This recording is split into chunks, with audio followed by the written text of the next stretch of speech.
চিনির আসল রূপ দেখে ভয় পেয়ে গেল ঠাম্মি। সম্পূর্ণ জানতে ভিডিওটিতে একটি লাইক করে দেখতে থাকো। দেখা যায় গল্পের শুরুতেই চিনি তো ছদ্মবেশ নিয়ে চলে এসেছে, আর চিনিকে দেখার পরেই সবার একটু সন্দেহ হতে থাকে। বিশেষ করে চিনি এসে বলতে থাকে, আমি এই নতুন বাড়িতে কাজ নিতে চাই।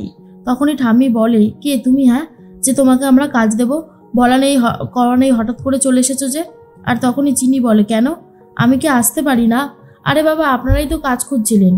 আমি শুনছিলাম আমি যেই বাড়িতে কাজ নিয়েছি সেই বাড়িতেই আপনাদের বাড়ির কাজের মেয়েটা কাঁদতে কাঁদতে গিয়ে বলল যে এই বাড়িতে নাকি ভূত রয়েছে। সে আর এই বাড়িতে কোনো কাজই করতে চায় না। তার মারফতেই তো জানলাম। আমার আবার ভূত না খুবই ভালো লাগে। আমি না ভূতেদের সাথেই থাকতে চাই।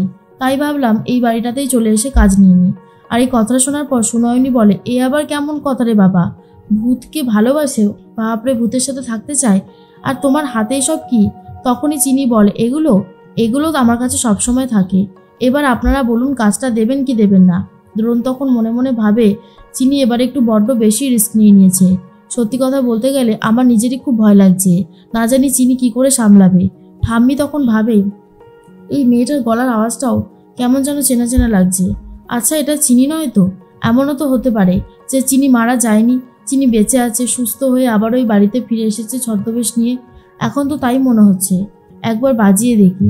ও যদি এখান থেকে চলে যায় তাহলে দাদুভাই তো রিয়াক্ট করবেই, কারণ চিনি চলে যাওয়াটা তো দাদুভাই কিছুতেই মেনে নেবে না। আমাকে আগে দ্রোণের উপর ভালো করে নজর রাখতে হবে।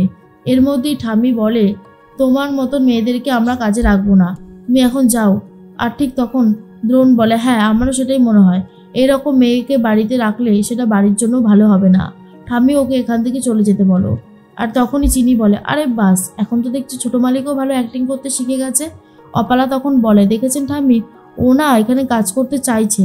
আর ও যদি কাজ করতে চায় তাহলে আমার মনে হয় ওকে কাজ করতে দেওয়াটা উচিত। কাজ না করতে দিলেই বরং আরও খারাপ হবে। আর এখন তো এই বাড়িতে কাজের মেয়েও দরকার। ঠাম্মি তখন বলে, হ্যাঁ, সেটাই তো ভাবছি কি করব।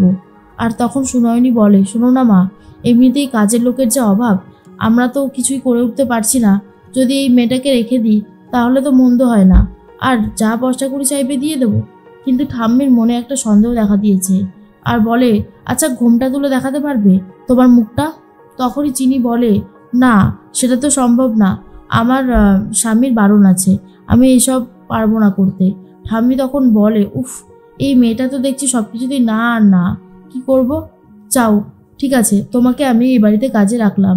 আর এটা শোনার পর তো চিনি খুবই খুশি হয়ে যায়। চিনি মনে মনে ভাবে, এত তাড়াতাড়ি ঠাম্মি মেনে নিল সবটা। ঠাম্মির পতনের দিন শুরু হয়ে গেছে।